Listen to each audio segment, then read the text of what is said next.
Alright, so new project in the shop. This is an 81 CB750. Robert really wants to take this thing to another level. Not just a regular cafe racer or anything like that. That's boring. Everybody can do one of those. But what he wants to do is something way more sci-fi, way more futuristic, which is always a good time. And that is this. Now, not this exactly, just something similar to this. Because he'll change his mind about 1,000 times between this and this. So this is just a general guide, so I know what parts to look for and how to sort of make it take shape like this. Anyway, so how much of this bike are we actually going to use though? Probably the motor, the main frame. We'll lose the back half of the frame and we'll have to change the rear swing arm to something monoshock. We'll probably, if we don't use the exhaust, if we don't modify the exhaust, we'll end up making one, but we can probably use those tubes to get it where we need it to be, and we'll probably end up changing the front forks, and definitely won't use the gas tank and the triple clamps or any of that setup either. So it's going to be a lot of changes between that and that, but it's an excellent base to start from. I like the old school CB750 vibe of the motor anyway. So anyway, let's get ripping this thing apart.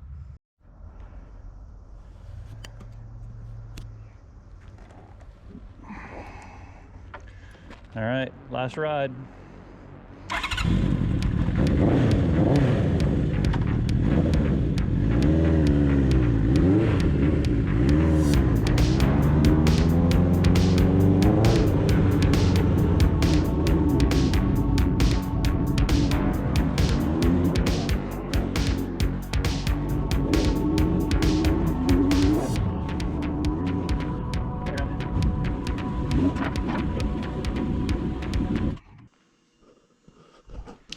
All right, so we're missing a whole bunch of footage here, but I'll give you the Coles Notes version of it.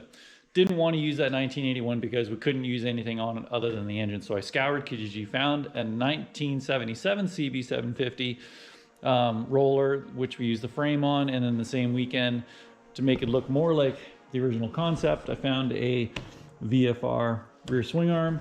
And going with something a little more modern, I wanted to use modern forks, so we found a set of CBR forks.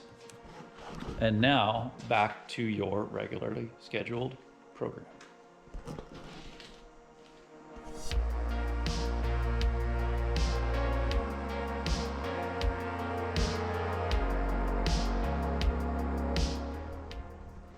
So we really lucked out with these forks. I just happened to look on Kijiji and there was a guy parting out, I think it was a 94 Fireblade. And but the complete forks are there. So as you saw, I got the forks complete with everything. But the beauty is this part. So this is the Fireblade 600. I think it was 600. Let's just call it a 600. Triple clamp, lower triple clamp. And this was the CB750. So all I did was unweld the two lowers, holding the stem into the lower part of the triple clamp, push it out. So check that out. The dimensions are, the only difference is that one's a little bit longer than the other. So the threading is the same, the bearing sleeves are the same, the part that goes into the triple clamp's the same, everything's the same. So this is going to be a really easy swap. So really all I'm going to do is go put that over there, get rid of that, push that into there. So I've got new bearings on order, so I got to wait for them anyway.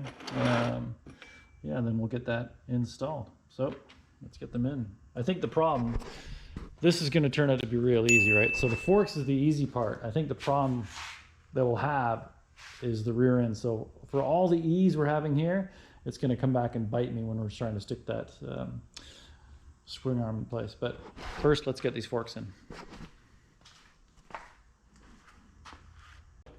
My All Balls Racing bearing kit for the CB750 has come in.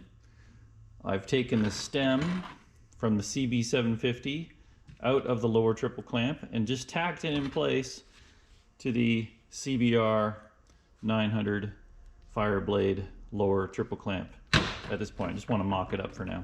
So I've already installed it, the shim, the seal and the bearing on the stem. So let's go install it.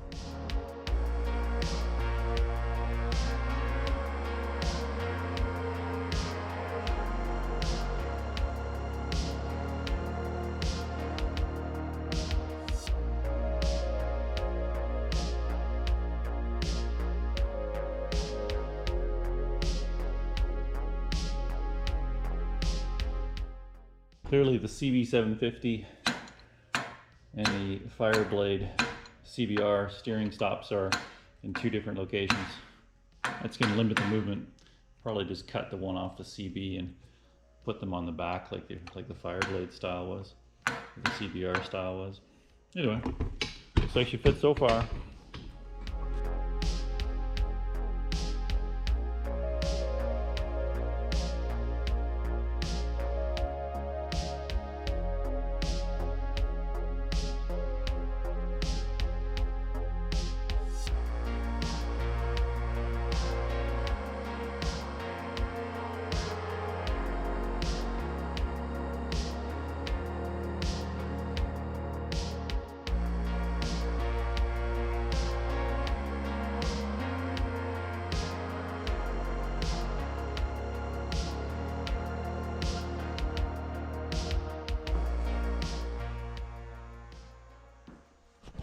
All right, so now that the forks are installed, guess what? They look great, everything's cool, right? No problem. We go back here, I'm starting to work on the rear swing arm. Look at this. So we got 0, 0 here. I don't know if you can see it from this angle or not, but the forks are bent, not the forks, the frame is bent 2 degrees that way. And in fact, if you look at that top tube, can you see it? It's like straight right here, then right at that triangle mounting plate, it takes a jog that way. So, luck. But what can we do? We need to modify this frame anyway. So I was already planning on lowering the triple clamps and lowering the bars, because the new tank, we're going to sort of carry it across the top of the triple clamp and just have the bars coming out through the bodywork, maybe something like that. So that's fine. So now what we're going to do is we're going to chop this whole neck off. I'll clean it up, remove the plate, lower the neck 2 inches. I already got the wheel shimmed up 2 inches here based on the CB ride height here. So we'll probably end up removing this tube. This tube's bent. Modify these tubes. Clean the neck tube up. Lower it down. Probably going to leave it at the same rake. There's no sense raking it out a little bit more or making it more aggressive. We'll just leave it at the same rake. And then put a whole bunch of tubes in and square it up. So let's remove the neck.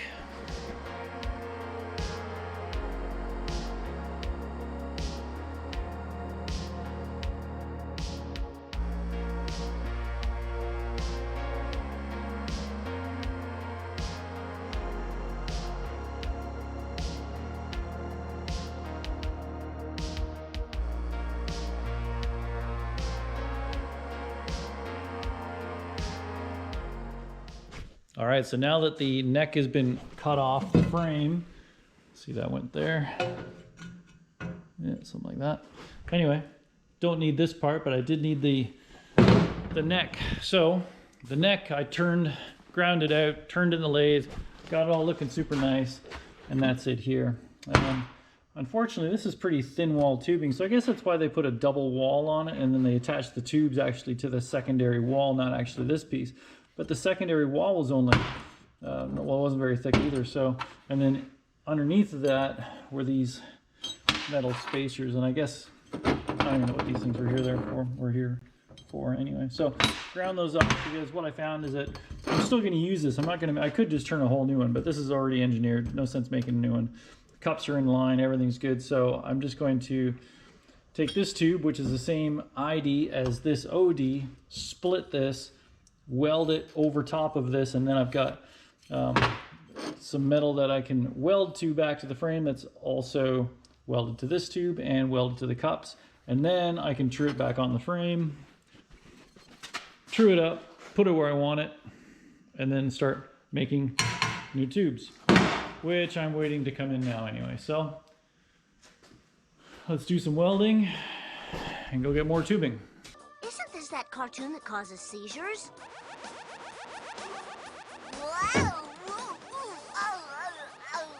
Bard, what are you doing?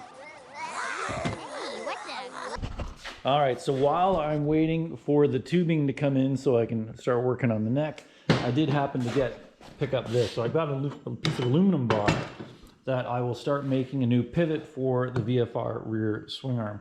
The VFR in its stock configuration won't work. This is way too wide, so I have to make something up for this. But easy plan there is to take a bar like this out of aluminum and make it match the original CB750 dimensions. So same width, same opening, just use these bronze bushings and then bore this open and then weld it into the VFR.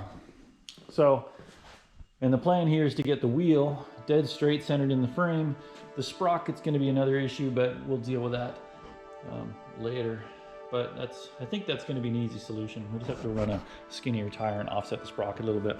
So let's go to the lathe and start turning that aluminum bar down.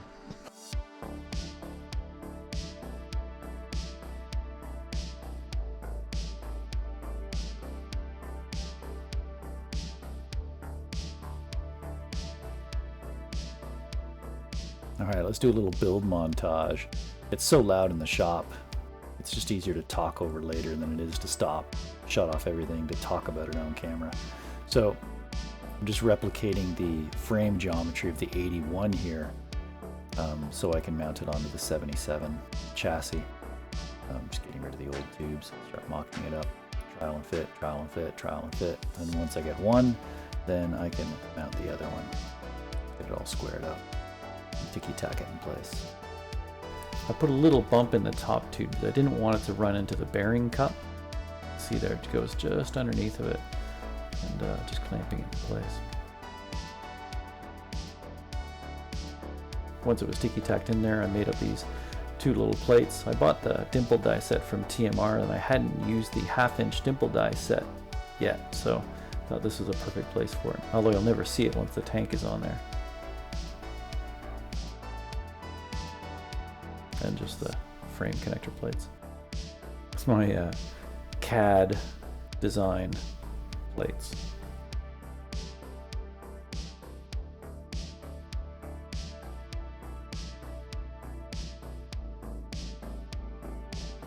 Time to start mocking up the rear swing arm. See that dent? You'll never guess how that happened. Anyway, I happened to catch it on the B-roll, so watch the very end of the video to see that. Here I'm just knocking out the bushings and mounting them in the aluminum tube so I can mount that tube into the frame where it needs to go, so I can start taking my measurements on the rear swing arm and where I need to cut it. Lots of contemplation here. But once the wheel was lined up in the frame, it told me where I needed to cut, so that's how much material needs to come off. So cut it off. Swing arm was way too wide, as you can tell, so might as well chop it down to the width that I need.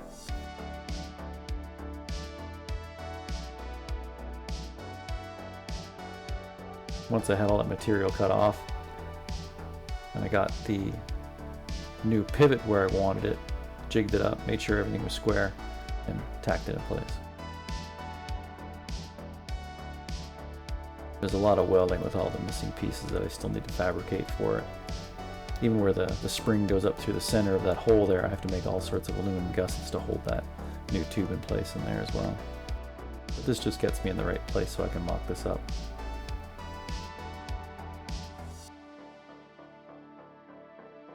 Now it's time to blow the frame apart and weld it all together.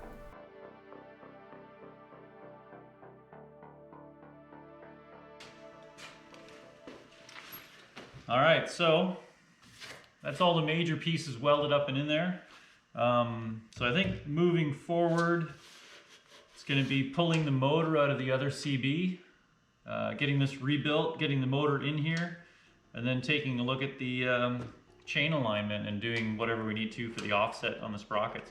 I think I'm gonna have to get a little creative on that VFR rear end to get that sprocket in far enough to clear the frame on this, but that's the next step. So let's get this built, get the motor out, and get it in here.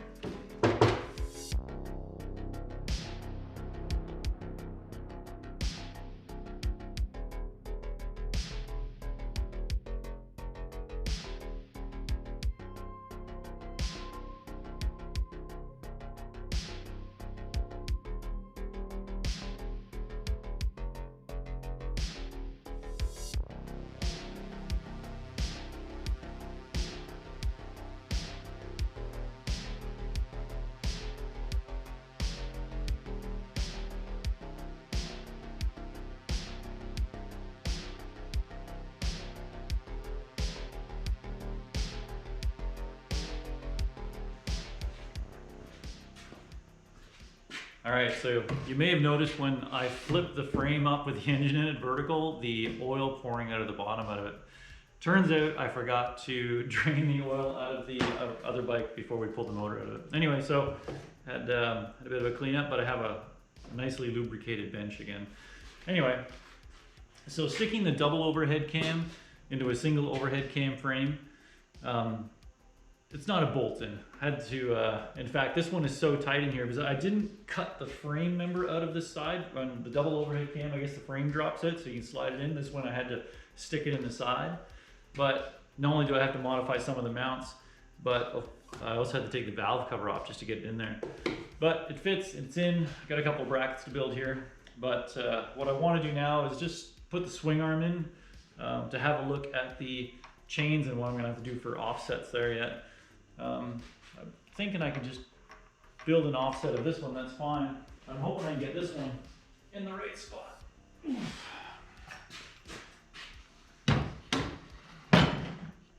Ouch.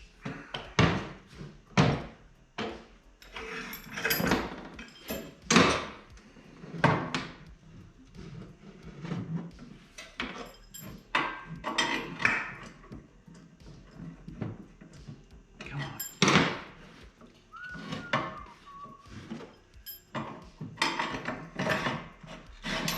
There you go.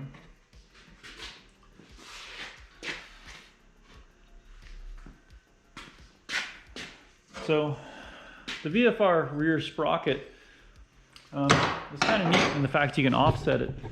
So the original tire on the VFR was a 180 55 and it was pretty wide, but I want to see if I can get a narrower tire so I can bring the chain inboard a little bit to line up with the, actually put it right there, so I can line it up with the engine sprocket. So, sort of see what's going on there. The interesting thing about the VFR sprocket is it's offset. You see it's dished on this side and it's flat on the other side, but what I can do is actually mount it the normal way on the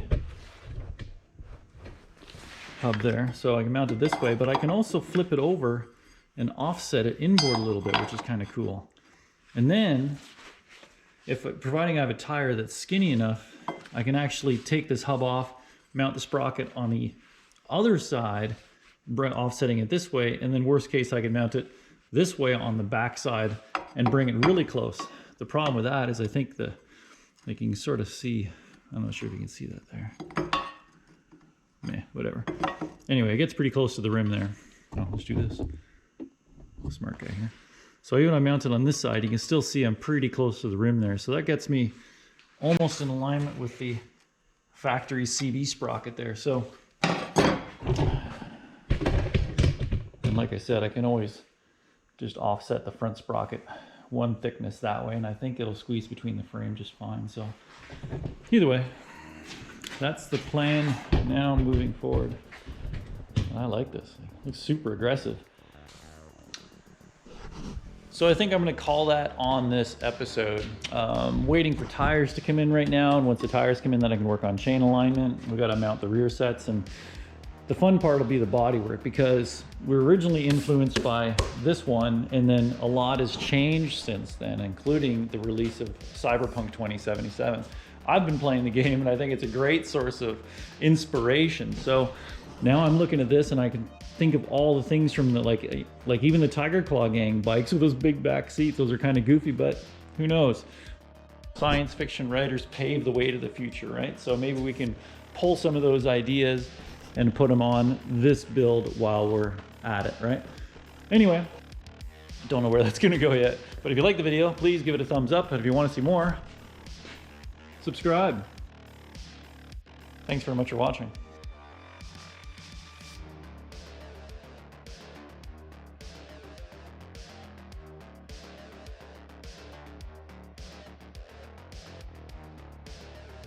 Fuck.